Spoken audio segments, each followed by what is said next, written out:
Isla, ¿me escuchas? Ahora sí, doctor. Buenas tardes. ¿Me escuchas? Sí, doctor. ¿Usted nos escucha? Sí, está bien, está bien. Yo te escucho. Ya. Vamos a empezar. Muy bien. Eh, buenas tardes con todos. Vamos a hablar ahorita sobre lo que es enfermedad renal y embarazo, ¿no? Dentro de lo que está también incluida la infección del tracto urinario, que es una patología muy más frecuente en la paciente gestante, ¿no? A ver la siguiente, por favor. Muy bien, antes de empezar, ahora tenemos que saber y recordar un poco cuáles son los cambios fisiológicos que se producen durante la gestación y que estos cambios van a ser los que nos va a hacer mayor predisposición a las infecciones del tracto urinario. Por ejemplo, entre los cambios más sobresalientes durante el embarazo o las adaptaciones fisiológicas de la madre al embarazo, tenemos el crecimiento renal. O sea, hay un crecimiento renal a expensas del aumentar el tamaño de los glomérulos, no así del número de glomérulos, solo el tamaño glomerular. Hay una dilatación del sistema urinario que puede estar dado por dos situaciones, ¿no? La primera, que generalmente en el primer trimestre, esta dilatación puede deberse a la progesterona, que actúa sobre el músculo liso ureteral y produce una relajación y de esa manera una dilatación del sistema urinario. Y cuando ya el útero comienza a crecer en el segundo o tercer trimestre, hay una compresión de la porción distal del uréter, entonces por el útero gestante, y eso va a llevar también a que se incremente la dilatación del sistema urinario. Ahora, hay presencia también de reflujo vésico-ureteral, ¿no? Entonces, al haber reflujo vésico-ureteral, este va a predisponer a que la orina pase de la vejiga a los uréteres y de esa manera haya un éxtasis a ese nivel y eso llevará a una proliferación bacteriana. Eso es lo que va se puede decir, en favor de que la paciente gestante desarrolle infección del tracto urinario.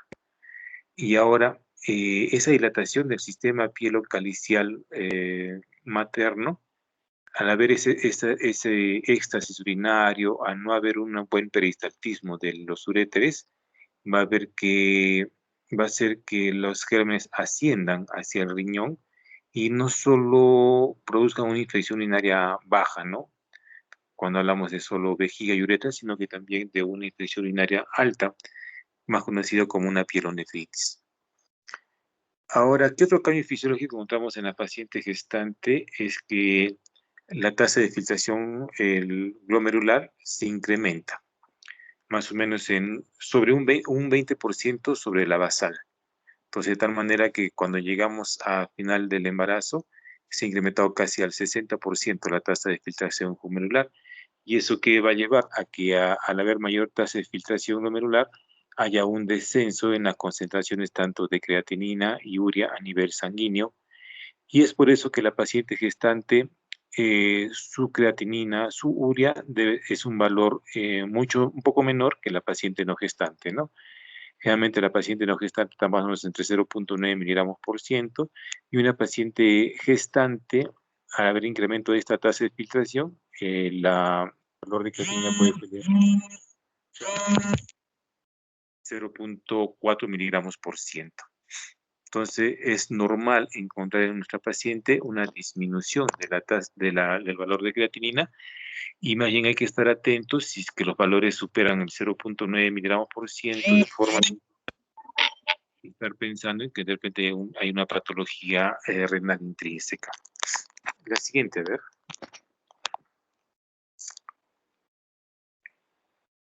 Ahora, ¿qué podemos encontrar en un examen de orina de la paciente gestante, no? Podemos encontrar glucosuria ocasionalmente, o sea, no podemos encontrar glucosuria marcada. Y algo importante es las proteínas que se secretan a nivel de la orina. ya que eso nos ayuda a que nosotros podamos diferenciar si esta es una patología que la paciente ya está viniendo con un problema renal o lo que afecta principalmente al riñón en la gestación es la enfermedad hipertensiva en el embarazo. Entonces nos ayuda a determinar si este problema de expresión urinaria de proteínas es una patología previa al embarazo o si su aparición es posterior al embarazo, dependiendo de la edad gestacional, nosotros podemos inferir que ya se trata de problema hipertensivo. Y generalmente el valor normal en una orina de 24 horas son de 300 miligramos. Entonces, pasar sobre eso, ya estamos hablando de una proteinuria. La siguiente, por favor. Entonces, con todo esto que hemos hablado ahora, entonces vamos a empezar a hablar lo que es más frecuente en la paciente gestante, ¿no? La infección del tracto urinario, la cual podemos dividirla básicamente en 3 categorías. Primero tenemos la bacteriuria asintomática, donde hay presencia de bacterias a nivel de la orina, pero no producen ninguna manifestación en la paciente, ningún tipo de sintomatología, pero sí puede llevar a que esto, si no recibe tratamiento adecuado, puede llegar a llevar a patologías tanto obstétricas como a procesos infecciosos generalizados cuando hay un proceso ya a nivel de vía urinaria alta, ¿no? A nivel renal, una pielonefritis, y de ahí puede ser el foco de partida de una sepsis urinaria. El otro tipo es la cistitis, que ya hay manifestaciones clínicas y generalmente cursan sin fiebre, y la que es más severa es la que ya compromete a la vía urinaria alta. Hablamos de la pielonefritis, ¿no? Con un cuadro ya más generalizado, con síndromes sépticos que se presentan en la paciente. Muy bien, primero hablaremos un poco de sí en la infección urinaria. Como ustedes saben, en las pacientes mujeres, la primera causa de infección urinaria, y esto no aleja a la gestante, más bien la trae un poco más a que la causa principal sea una infección por Escherichia coli, casi el 90% de las patologías, ¿no? Por infecciones son por Escherichia coli. Y esto debido a que está muy próxima a la zona geniturinaria, a la zona perianal. Entonces hay una contaminación secundaria producida por Escherichia coli. Y también se ha visto que estas Escherichia coli tienen fibrias que tienen unas fibrias que se adhieren a las proteínas P y S del urotelio. Entonces eso hace que la infección urinaria sea más fácilmente accesible. Ahora, eso hablamos de una paciente que está gestando. Ahora hablaremos de la paciente que está en el puerperio y que tiene infección del tracto urinario. Como hemos visto hasta ahora, la infección urinaria causada generalmente por un éxtasis urinario. Entonces, ¿qué ocurre en la paciente puérpera? ¿Por qué puede aparecer en esta paciente si ya dejó de ser gestante? ¿Por qué puede aparecer infección urinaria? Entonces, se ha visto que, por ejemplo, las pacientes que tienen un parto vaginal pueden sufrir un trauma obstétrico de la vejiga, ¿no? Por compresión de la cabeza durante el trabajo de parto, y esto crea una desensibilización vesical. Entonces, como que la paciente no se da cuenta de que tiene orina y el reflejo de micción se retrasa. Entonces, de esta manera actúa como un éxtasis. Y es lo mismo, por ejemplo, en las pacientes que son operadas por cesárea, ¿no? La anestesia epidural que se coloca puede causar esta desensibilización y igual que el traumatismo estético, llevar a un éxtasis urinario, un retraso en el vaciamiento urinario, una proliferación bacteriana y de ahí comienza el proceso infeccioso urinario. Muy bien, a ver la siguiente. Hablemos entonces de la bacteriuria asintomática, ¿no? No hay sintomatología. Entonces se presenta más o menos entre el 2 al 7% de las pacientes gestantes. Más frecuente, se ha visto que está más frecuente en pacientes afroamericanas, en pacientes que tienen bajo nivel socioeconómico. Las que están más predispuestas son las pacientes que ya son multíparas, ¿no? Que han tenido más de 5 partos, y ni qué decir de la diabetes, ¿no? Que es un factor de riesgo para infección del tracto urinario. ¿Y cómo catalogamos una bacteriuria asintomática? Al hacer un estudio de una muestra tomada adecuadamente de orina en la primera orina de la mañana, el primer chorro, vemos que hay al microscopio 100.000 microorganismos por mililitro. Entonces, ahí y la paciente cursa asintomática, ¿no? Entonces, las pacientes a veces encontramos esto porque dentro de los exámenes de control prenatal está el examen de orina. Entonces, encontramos este sedimento patológico de forma casual, ¿no? Entonces, y la paciente, entonces, lo que tenemos que hacer con estos casos es tratar una bacteriuria asintomática, porque como ya les mencioné anteriormente, se puede complicar con una cistitis, con una pielonefritis. Y también puede producir a nivel de lo que es el embarazo, puede cursar con recién nacidos de bajo peso, con partos prematuros, enfermedad hipertensiva del embarazo, con anemia. Entonces, esto es secundario, que si hay un proceso infeccioso, va a desencadenar un trabajo de parto prematuro, ¿no? Entonces, eso lleva a que haya prematuridad, recién nacidos prematuros o recién nacidos de bajo peso, y puede llevar también a una anemia por el consumo de fierro. No es que se pierda el fierro, sino que hay una disminución del fierro que posteriormente al embarazo se va a recuperar, o posteriormente al tratamiento se recupera también. Entonces, la bacteriuria asintomática, como solo encontramos un examen completo de orina que sale patológico, eh, tenemos que tratarla inmediatamente, ¿no? Entonces, generalmente el tratamiento es empírico, ¿no? Dentro de las drogas que más se usan para una bacteriuria asintomática está la amoxicilina, la nitrofurantoína, puede haber sulfamethoxazol, ¿no? Pero los más usados son la amoxicilina y la nitrofurantoína. Ahora, se ha visto que hay varios esquemas de tratamiento. Ustedes van a encontrar en los libros que hay varios sistemas de tratamiento. Hay tratamiento de dosis única, tratamiento de 3 días, tratamiento de 10 días, y varían de la dosis del medicamento, ¿no? Para amoxicilina, por ejemplo, a veces utilizan 2 gramos de amoxicilina por una dosis única. Nitrofurantoína también pueden usar 200 miligramos como dosis única, pero lo recomendable es que el tratamiento de dosis única se ha visto que no tiene mucho efecto en tratar tanto una bacteriuria asintomática como una cistitis. Entonces, lo recomendable es tratar con el medicamento que ustedes elijan, ¿no? Amoxicilina o nitrofurantoína. Ahora, si esta paciente, a pesar del tratamiento de 7 a 10 días que ha recibido, vuelve a aparecer en un examen posterior de orina, vuelve a aparecer la bacteriuria asintomática, entonces tenemos que dar ya tratamiento supresor, ¿no? Tratamiento supresor que básicamente lo damos con nitrofurantoína, ¿no? Una nitrofurantoína, una tableta de 100 miligramos por la noche, puede ser durante 21 días, y si no hay mejoría, en este caso de la bacteriuria, puede continuar. Pero acuérdense que la nitrofurantoína tiene efecto a nivel pulmonar, pero este efecto se recupera cuando ya concluye el tratamiento supresor. Muy bien, a ver la siguiente.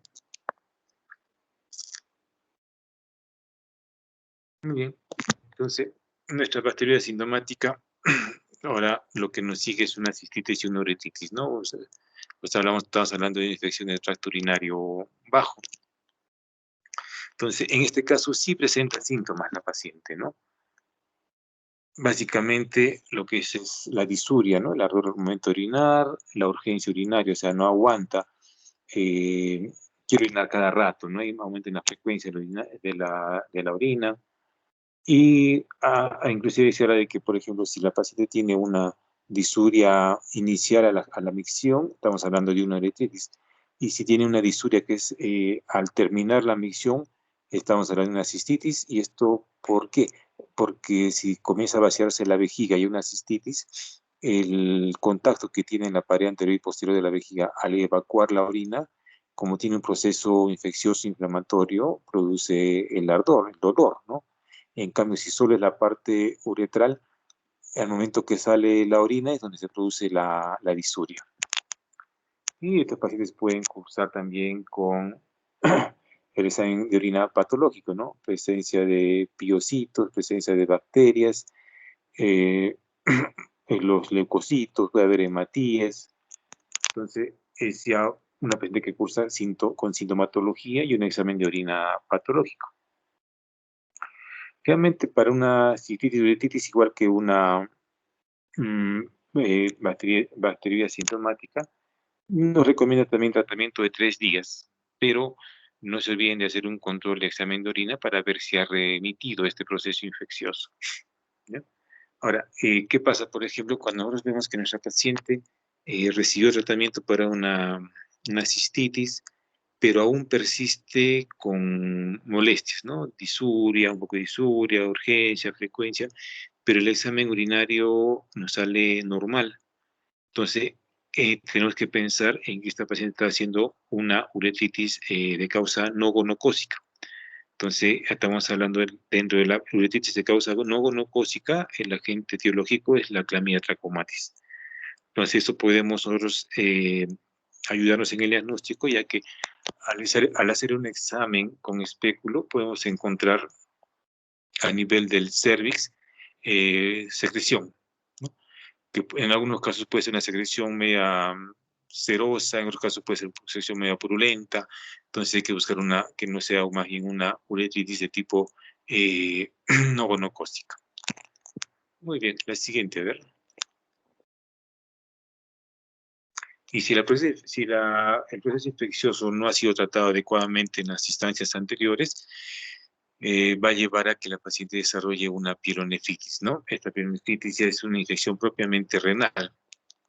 Y como ya les mencioné antes, si no se trata adecuadamente, puede ser el foco de una sepsis urinaria, ¿no? Entonces, hay que tener presente siempre que puede llevarnos a una urosepsis. Y la sintomatología en caso de este proceso y es una sintomatología más generalizada, ¿no?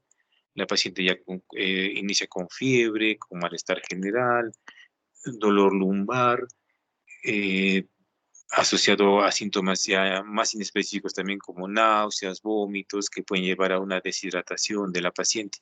Entonces estamos hablando de una pielonefritis, pero siempre la mayoría de las pacientes refieren sintomatología urinaria baja previo a este proceso, ¿no? Como una cistitis.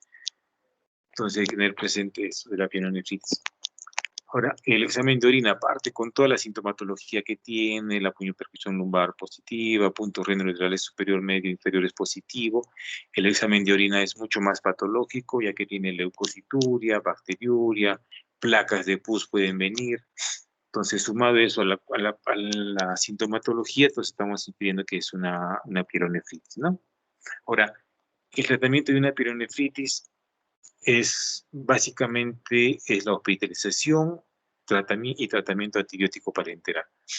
No se recomienda que una paciente que tiene un cuadro de pielonefritis, el tratamiento sea ambulatorio. Uno, porque se ha visto que muchos pacientes que hacen tratamiento ambulatorio, a veces con cefalosporinas de tercera generación por vía intramuscular, eh, no cumplen el tratamiento, ¿no? Lo dejan de lado, no lo colocan, no se lo hacen colocar a la hora adecuada y vienen a veces ya con cuadros más complicados. Entonces, básicamente el tratamiento de una pielonefritis es primero la hospitalización, porque tenemos que controlar a nuestra paciente gestante, donde ya se toman las funciones vitales, ¿no? Cómo está la fiebre, si no hay signos de sepsis. Hidratar a nuestra paciente, tenemos que hidratar a nuestra paciente porque por la fiebre, por las náuseas y vómitos, pueden cursar con deshidratación. Ahora, si está deshidratada y estamos usando antibióticos parenterales, no hay una buena llegada hasta todos los tejidos, ¿no? Y la antibiótico-terapia, ¿no? Generalmente, la antibiótico-terapia está llevada por cefalosporinas de tercera generación tipo ceftriaxona y a veces y gentamicina, ¿no? Entonces, nosotros usamos generalmente la dosis que es 2 gramos por día por vía endovenosa de ceftriaxona. Entonces, y esto, el tratamiento parenteral tiene que estar hasta que la paciente pase siquiera 24 horas sin fiebre, ¿ya? Una vez que la paciente pasó la fiebre, podemos darle tratamiento bioral, pero hay que tener el tratamiento, que tratamiento bioral, inclusive ya puede irse de alta la paciente, debe ser un tratamiento que debe durar de 7 a 14 días, y en otros casos debe durar de 10 días o de 7 a 14 días, ¿ya? Ahora, Pero, ¿qué pasa en el caso que nuestra paciente, a pesar del tratamiento parenteral, todavía persista con fiebre, ¿no? Entonces, tenemos que buscar la causa de esa fiebre, ¿no? Entonces, la primera causa es que esté cursando con un problema de uropatía obstructiva, de repente una litiasis de vía urinaria, ¿no? Que está condicionando la retención de orina, la proliferación bacteriana. Otro es que nuestra paciente puede estar cursando con un absceso o un flemón renal. Entonces, de esos tres diagnósticos tenemos que buscarlos. Y es importante también porque eh, el manejo de un absceso, el manejo de un flemón, ¿no? De un problema uropático obstructivo es diferente. Entonces, y esto solo lo logramos ver con un examen vía ecografía, ¿no? Más simple una ecografía que no tiene ningún efecto sobre el embarazo. También se puede usar resonancia magnética, que son radiación no ionizante, se puede usar también durante el embarazo. La tomografía no se recomienda porque es radiación ionizante, ¿no? Entonces puede afectar el embarazo, ¿no? Si es un embarazo de pocas semanas, ¿no? Que te está cursando de repente con embriogénesis, con organogénesis. Entonces, una vez que la paciente ya eh, pasó la fiebre, se da tratamiento por vía oral, se va a la casa, tratamiento por 7 o 14 días, tenemos que hacer un control previo con urocultivo y esto generalmente a las 2 semanas de tratamiento, ¿no? Porque si lo hacemos antes, a veces todavía quedan rastros de antibiótico y nos va a salir un cultivo negativo. Entonces, esperar 1 o 2 semanas para hacer un nuevo urocultivo para el control. Muy bien, la siguiente. Muy bien, hasta ahí hemos hablado de lo que es infección del tracto urinario. ¿Alguna pregunta hasta ahí?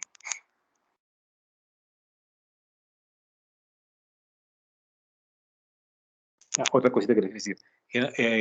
También se ha visto que hay pacientes que cuando se le hace en examen de orina encontramos, por ejemplo, entre 20.000, 40.000, 50.000 microorganismos por mililitro, no está dentro de lo que es bacteriuria sintomática, ¿no? Pero se ha visto que estas pacientes, si no se las trata, también pueden llevar a que haga un proceso más alto, ¿no? Una cistitis o una uretritis. Muy bien, ¿alguna pregunta? Doctor, ¿y las tiras reactivas también se utilizan para nitritos como Pues, diagnóstico? estudiar para nitritos, lo que tenga, no que te indica ya si hay o no infección, porque a veces en unos lugares no tenemos el examen de orina. Pero entonces la tira reactiva para nitritos sí nos dice que es un diagnóstico positivo con solo y dar tratamiento. No puedes dejarla así la paciente. ¿Alguna otra pregunta?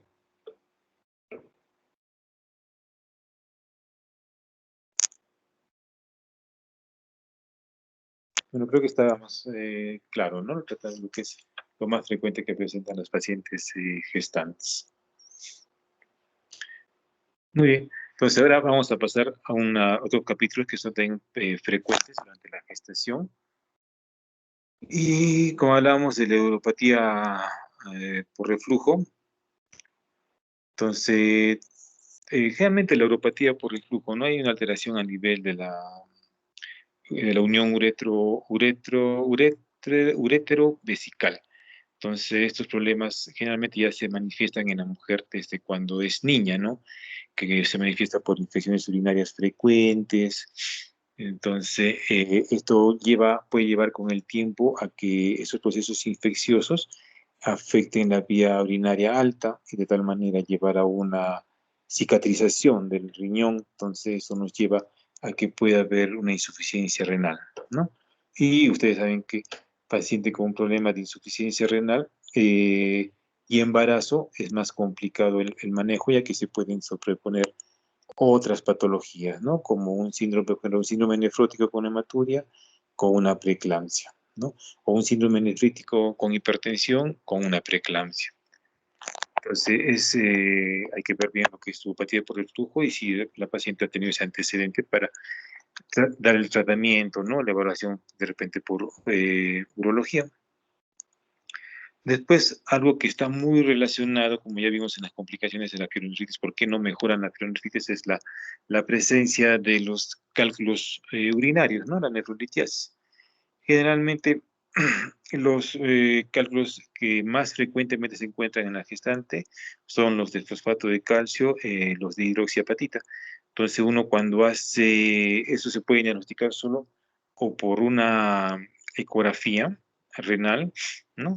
Se puede ver y en el caso que no se logren ver, pero hay signos indirectos de dilatación de la vía urinaria, entonces hay que pensar que no sean de calcio, de repente son de otro tipo de sustancia, ¿no?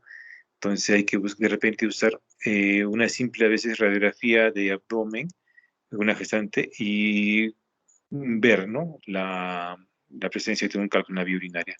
Se pueden hacer otros exámenes como la pielografía, endovenosa, pero no están muy recomendados, ¿no? Que ya que son más invasivos.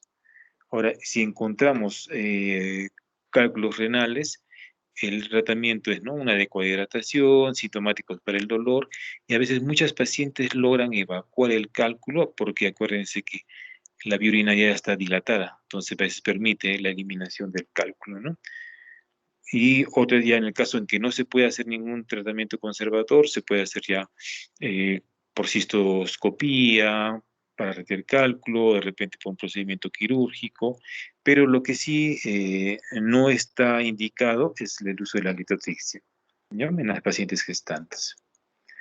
Ahora, en lo que es de trasplante renal, todas las pacientes que han recibido un trasplante renal, generalmente se trata de que estas pacientes si se van a embarazar, si quiere esperen unos 6 meses para embarazarse, de tal manera que nosotros podamos controlar que esta paciente no vaya a hacer un rechazo agudo al trasplante, no tenga hipertensión, no tenga infección urinaria, ¿no? Porque eso va a complicar el embarazo.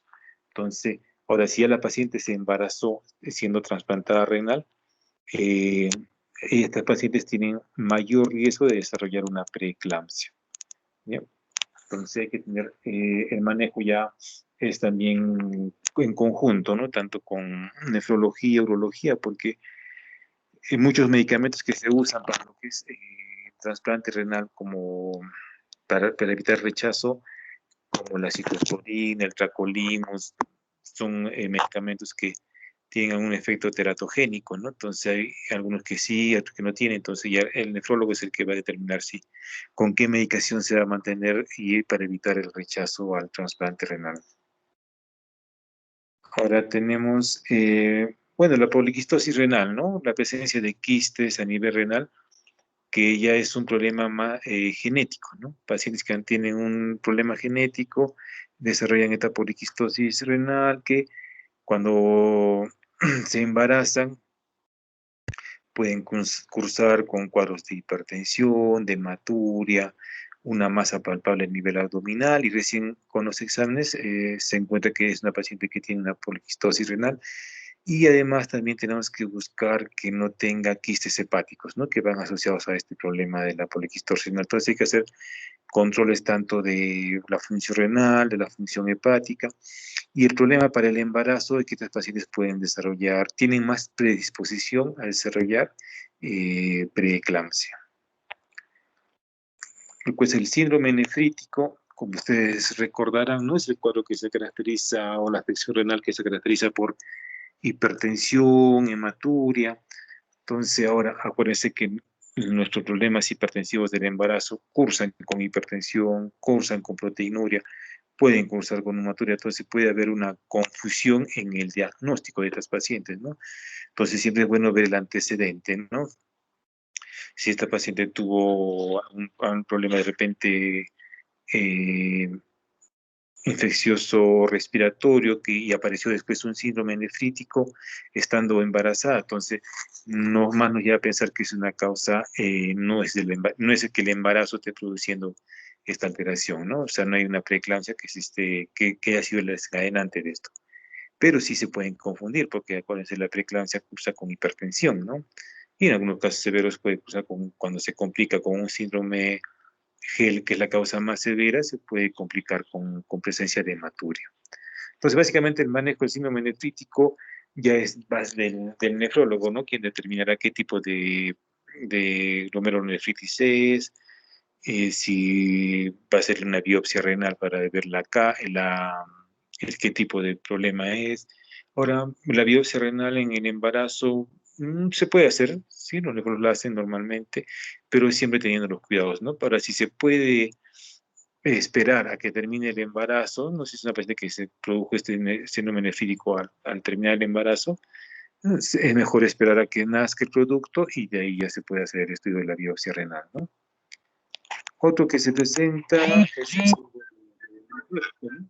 Que como ustedes se acordarán es un problema, cursa con proteinuria, esa proteinuria va a llevar a hipovinemia, la hipovinemia va a desviar la producción ya no porque hay mucha pérdida urinaria, entonces esto lleva a que asociado haya una hipercolesterolemia, ¿no? Entonces si tenemos proteinuria, ahí lleva a una disminución de la presión oncótica, y esto va a llevar a la presencia de edemas.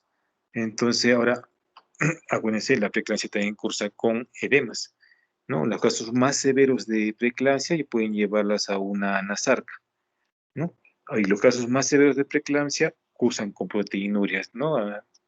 Los casos más graves, mayor a 5 gramos en 24 horas. Entonces, hay que hacer la disquisición si es un problema intrínseco renal o si es un problema de preeclampsia que se ha sumado al problema nefrótico, ¿no?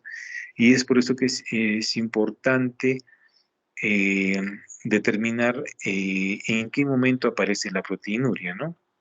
Ahora, a veces, si eso sí es que es al inicio, ¿no? Es una paciente que ya viene con un antecedente de un problema renal y con proteinuria, entonces, esta paciente ya tiene un problema renal, ¿no? Ahora, eh, si después hay una desmejoría de la proteinuria, ¿no? En mayor cantidad de proteínas que se pierden en la orina, estamos hablando, y la paciente ya está embarazada, entonces estamos hablando que hay una preeclampsia sobreagregada, ¿no? A este cuadro. Entonces hay que saber en qué momento aparece la proteinuria, en qué momento aparece la hipertensión arterial, porque dentro de los cuadros de hipertensivos hay la preeclampsia, la eclampsia, hay la preeclampsia sobreagregada a un problema ya hipertensivo previo, ¿no? Dependiendo de la edad gestacional en que aparece la proteinuria. Muy bien. La siguiente, a ver. Yo creo que hemos acabado. Sí, retroceder, Luisa. Entonces, esto es lo más frecuente, ¿no? Que, o sea, al final la patología renal, así como cualquier patología, puede complicar el embarazo, ¿no? Pero esto es lo que más frecuente nos encontramos, ¿no? Infección de tracto urinario, tenemos problemas de neuropatía obstructiva. Ahora sí tenemos pacientes, hay más pacientes que tienen problema renal, ya que hay más pacientes que tienen lupus eritematoso sistémico. Entonces, básicamente, el manejo no solo es de nosotros, ¿no? Es también en conjunto con nefrología, con urología, ¿no? Con cardiología. Muy bien. ¿Alguna pregunta? Doctor, ¿y los casos de tuberculosis renal también son raros? En nosotros todavía son raros, pero en la parte renal, o sea, en nefrología son frecuentes, ¿no? Son más frecuentes. Ahora, los casos de tuberculosis, nosotros tenemos más tuberculosis pulmonar. Eso es lo que tenemos más frecuente nosotros. Gracias, doctor. Ahora, acuérdense, las proteínas que normalmente son categorías, categoría B para el embarazo, ¿no? Que se pueden usar, o la ceftriaxona, o sea, las cefalsporinas, las penicilinas son categoría B, pero la gentamicina es una categoría C ahora, ¿no? Entonces, sí tiene riesgo para, ¿no? El efecto nefrotóxico o ototóxico, entonces, pero hay que ver el riesgo-beneficio, ¿no? Que si no lo usamos va a haber mayor complicación, ¿no? En otros hospitales, bueno, en los hospitales en Estados Unidos, no utilizan tanto la ceftriaxona, usan la ampicilina, ¿no? Con gentamicina. Pero se ha visto también que tiene más o menos una alta resistencia a la ampicilina, ¿no? Casi 30% de resistencia. Entonces, Pues nosotros para infección urinaria no usamos ampicilina, usamos ceftriaxona o usamos gentamicina, ¿no? Todo parenteral. Muy bien, ¿alguna otra pregunta?